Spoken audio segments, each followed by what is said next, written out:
All of Maine's wildlife and many of its people benefit from the work of the Maine Department of Inland Fisheries and Wildlife. But few of us are aware of how many services are provided by this department. Let's take a look at Maine's Fish and Wildlife Agency. Since its humble beginnings in 1880, the Maine Department of Inland Fisheries and Wildlife has played a vital role in protecting and enhancing the state's inland fisheries and wildlife resources. In the early days, a small number of wardens enforced fish and game laws, and fish hatcheries began stocking Maine waters with landlocked salmon and other species. The department's responsibilities steadily expanded, and today include a wide range of activities, from restoring endangered species, registering snowmobiles, watercraft, and ATVs, to a major program of wildlife habitat acquisition and protection.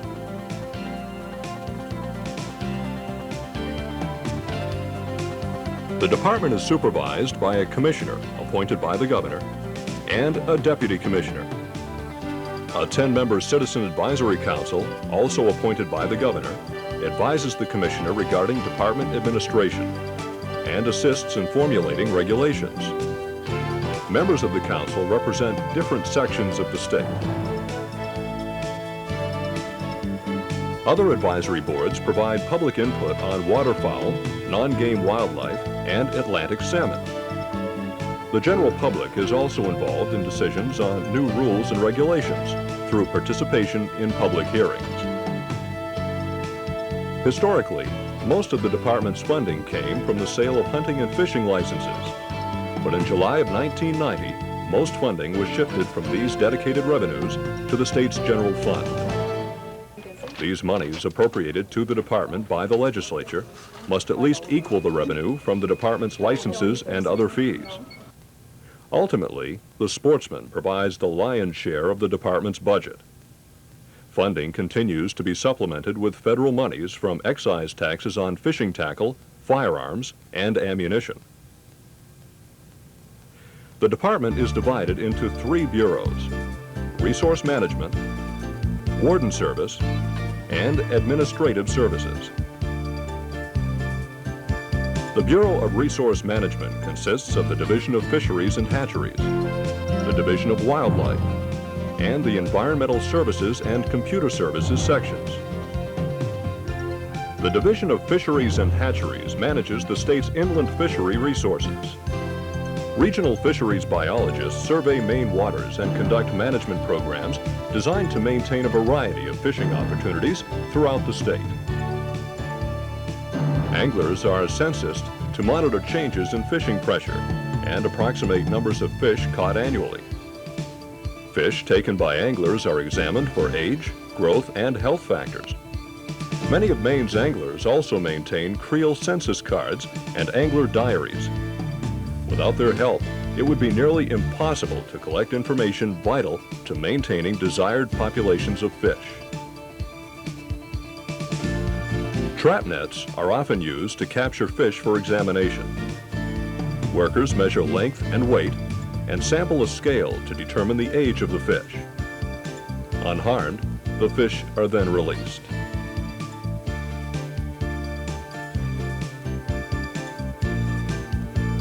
Electrofishing is also used to obtain information needed to set regulations and stocking levels.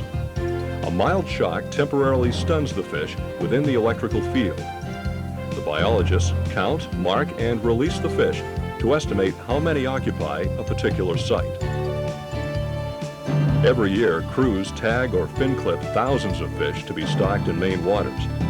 When the fish are caught later on, the marks reveal when these fish were stocked, at what size, and thus how well they're doing.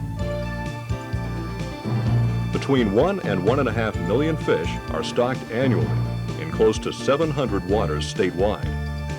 Maine waters may lack suitable spawning habitat or sustain heavy annual fishing pressures, so that stocking hatchery-reared fish is vital to maintaining the state's excellent fisheries. The department currently operates 7 fish hatcheries and 2 rearing stations. Over the past few years, aging, cramped fish culture facilities have been substantially repaired and upgraded. The pools or raceways used to rear fish are typically concrete and covered. This suits the needs of togue, salmon, brown trout, and brookies, and provides protection from fish-eating birds. The water is filtered and purified with ultraviolet light. Eggs are removed from female fish, like these salmon, and then are fertilized with milt from the males. The eggs are incubated under carefully controlled conditions for several weeks. Then they hatch.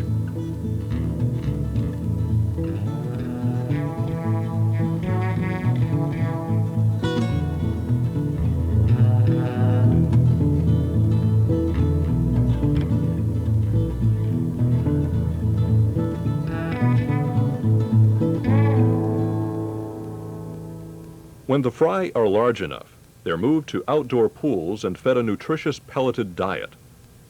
Finally, about 8 months after hatching, the fish are ready to be stocked. Some are kept longer to be released as larger fish. The fish are transported from the hatchery to Maine's lakes and streams by modern tank trucks. Remote waters are often stocked by aircraft, ATV, or backpack.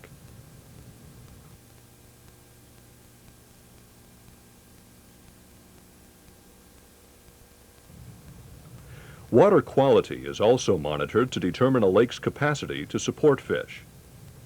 Biologists regularly test for dissolved oxygen, alkalinity, and acidity. Fisheries biologists work closely with the Department of Environmental Protection, Land Use Regulation Commission, town planners, and developers to ensure that proposed developments, bridge crossings, hydropower facilities, or culverts will not harm fisheries resources. Many fisheries projects, such as fishways, fish ladders, or habitat improvements, are funded by affected business and industry.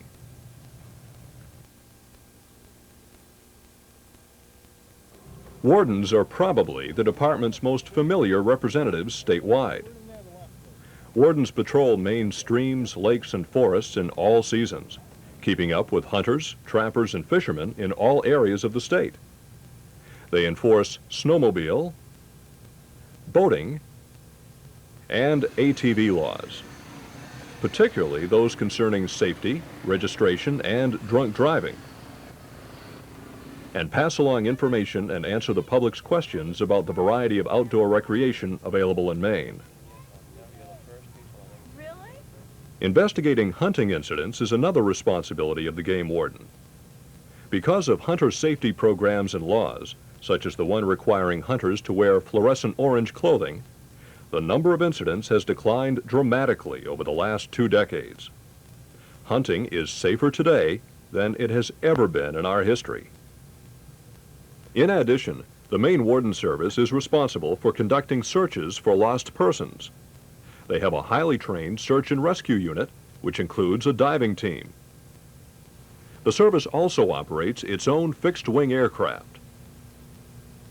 Wardens may also be called upon to provide support to other law enforcement agencies and cooperate with other state agencies concerning environmental law violations. Game wardens respond to problems created by animals, including domestic dogs that chase, wound, and kill wildlife.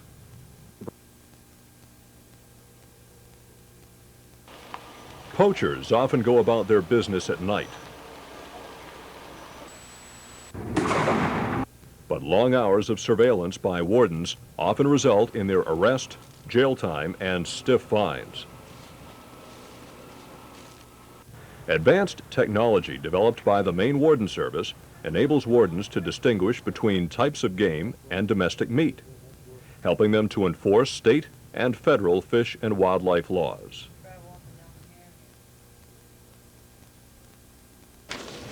Wardens are also assisted in catching poachers by anonymous tips called in to the Operation Game Thief hotline.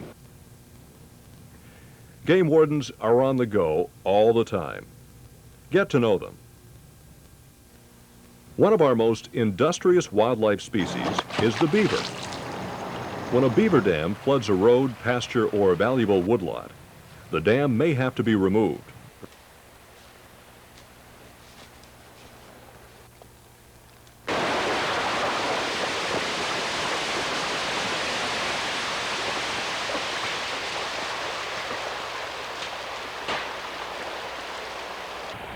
or water levels may be regulated by installing siphon pipes.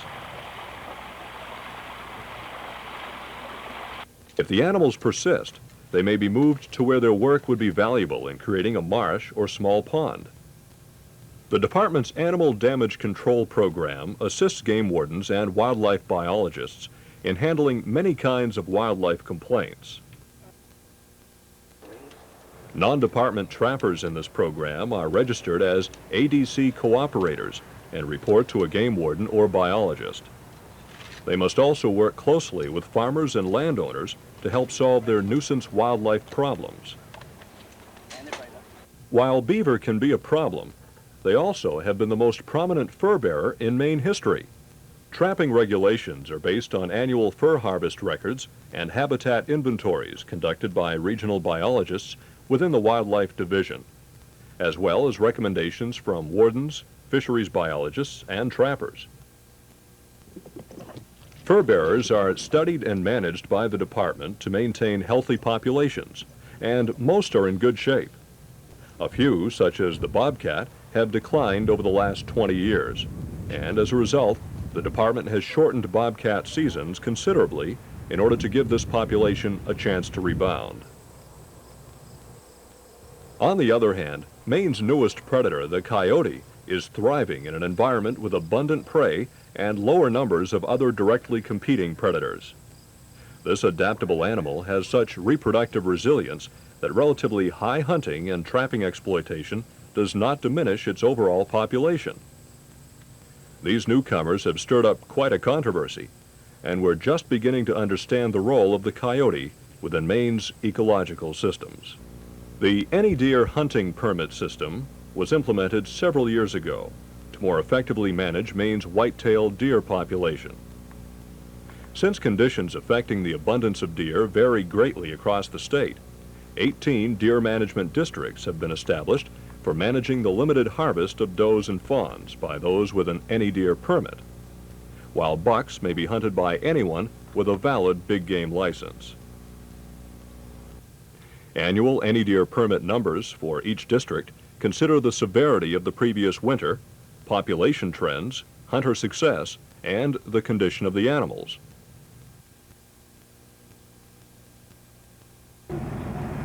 Wildlife biologists collect some information they use to manage the deer herd from hunters at game registration stations and by examining animals at meat processing facilities.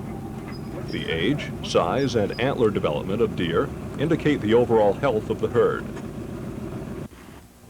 Adequate winter shelter is also vital to deer in Maine. The department's wildlife biologists work closely with other state agencies and forest landowners to protect important deer wintering areas from timber harvesting or development impacts.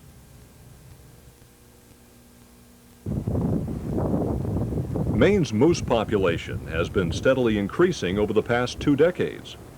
And because of this, 1,000 permits have been issued annually to hunt moose since 1982. The animals taken are examined by wildlife biologists to check the condition of the herd. Field studies also monitor population trends, mortality levels, and reproductive success. The goal is to maintain a moose population in balance with its habitat, so that people who enjoy seeing a moose, as well as those who enjoy hunting them, can look for this majestic animal in Maine for generations to come. The black bear has been the focus of intensive study by the Wildlife Division in recent years. During late winter, biologists dart the denned female with a tranquilizer, then weigh, measure, and tag her and her cubs. You're the lucky stiff that gets to work. 20. 10, 20. Just almost an hour. About an hour. Large numbers of bears have been fitted with collars carrying radio transmitters, which enable biologists to monitor bear movements, habitat preferences, survival rates, and reproductive success. This information is important to understanding the status of Maine's bears and the impacts of hunting, logging, and other human intrusions on the bear population. Migratory birds like the black duck are protected by state and federal laws, as well as international treaties. State wildlife agencies work with the U.S. Fish and Wildlife Service to manage these species. Some birds are captured for study on their breeding grounds in Maine.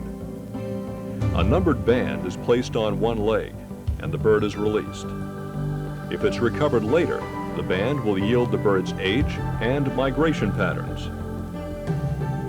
The common eider is of particular interest in Maine. At the turn of the century, there were only 2 pairs of these flashy, large diving ducks left along the entire coast. Today, because of conservation initiatives, 25,000 pairs are nesting on coastal islands, many owned and managed by the department. In 1977, Maine acquired 41 wild turkeys from Vermont to reestablish the birds in Maine beginning in York County. Currently, the population is high enough to allow for a limited spring gobbler harvest. Plans are to transplant more wild birds to other suitable coastal areas. Department biologists monitor many other species of wildlife. They maintain a list of threatened and endangered species and act to protect them and their habitats. Much of this work is funded through donations made on our state income tax forms, called the Chickadee Checkoff. The most notable endangered species in Maine is the bald eagle. Eagles were originally present here in large numbers, especially along the coast. But pesticides and other human disturbances limited their ability to reproduce and pushed this national symbol to the brink of extinction. Fortunately, the bald eagle is now making a slow but steady comeback, thanks to state and federal efforts that include annual population counts, pesticide use monitoring and reduction, reintroductions to old nest sites, and habitat protection.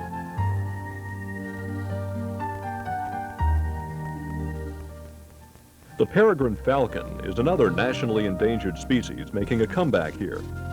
Over 100 birds have been released successfully from Portland to Baxter State Park as part of an ongoing state restoration program.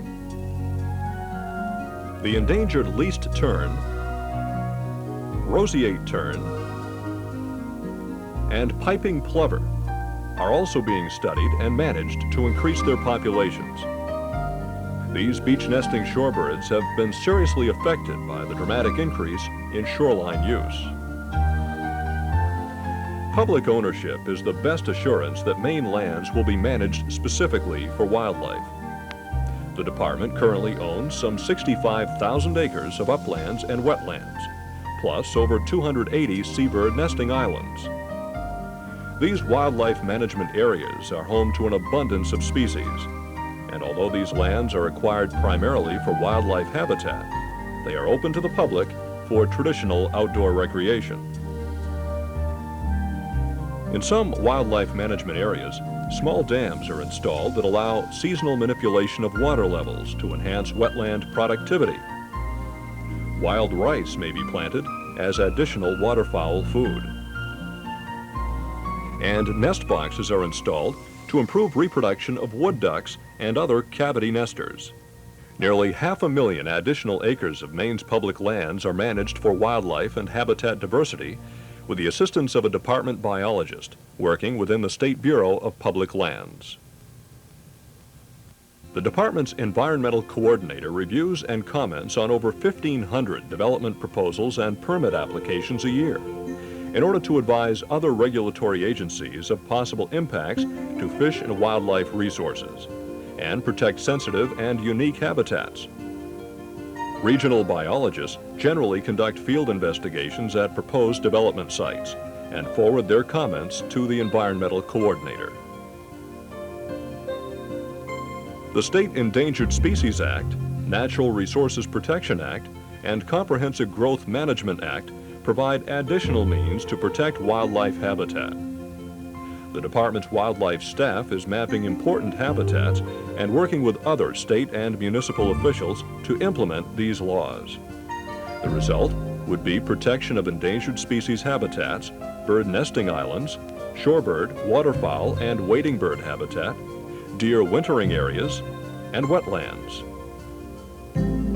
The Warden Service and Fisheries and Wildlife Divisions annually collect a vast amount of information used to manage fish and wildlife, ranging from harvest registration data to mailing lists.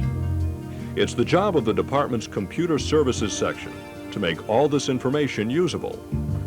The department employs a long-range planning process that is responsible for developing, coordinating, and evaluating our comprehensive fish and wildlife program.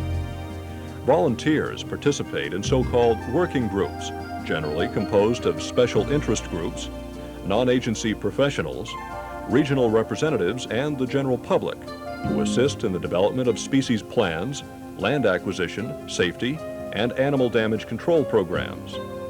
New programs such as landowner relations and whitewater rafting allocations are also developed by the planning staff and public working group members.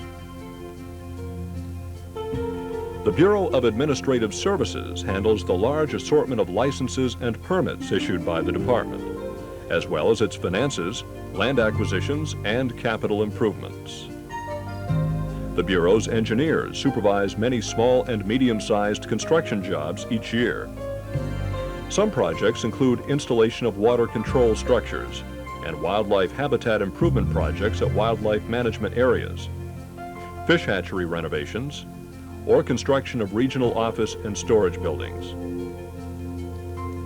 Within Administrative Services, the Division of Licensing and Registration is responsible for issuing all 230,000 hunting and 320,000 fishing licenses and recreational vehicle registration.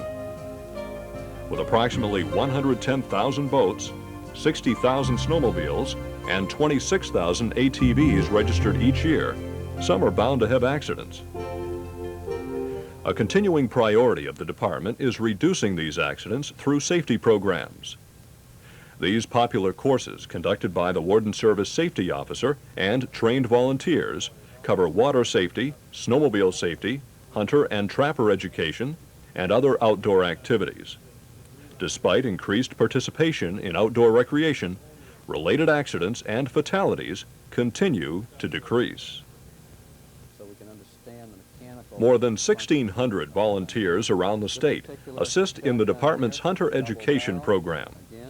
These unpaid instructors have taught more than 100,000 youngsters the fundamentals of hunting safety, wildlife identification, and other subjects to make hunting a safe and enjoyable sport. Due to their efforts, Maine's program enjoys a AAA rating for excellence from the International Association of Fish and Wildlife Agencies. The Information and Education Division publishes the popular Maine Fish and Wildlife magazine and produces news releases, public service announcements for radio and TV, brochures, videotapes, audio-visual programs, and displays, as well as answering thousands of information requests annually. Fish and Wildlife, may I help you? In addition, the department is sponsoring an active wildlife and conservation education program. Project Wild, a program used nationwide, is made available to schools throughout the state. Workshops, conducted by department staff and volunteers, help teachers introduce wildlife and conservation education into the classroom as part of their daily curriculum. In this way, future generations of Mainers will have a better understanding of fish and wildlife management. The Steve Powell Wildlife Management Area on Swan Island in Merrymeeting Bay is somewhat unique in that it is managed for wildlife, as well as its interpretive value. Visitors with reservations are welcome for day trips, overnight camping, or guided tours.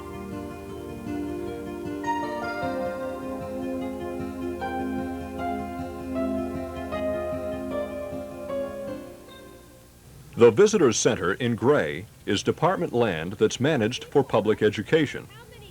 Initially used to raise pheasants, the facility today maintains an extensive wildlife display and animal rehabilitation program.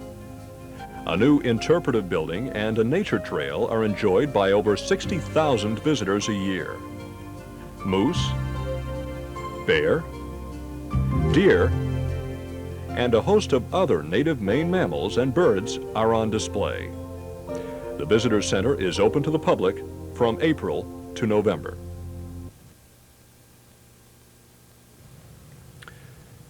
Clearly, Maine's fish and wildlife are everyone's concern.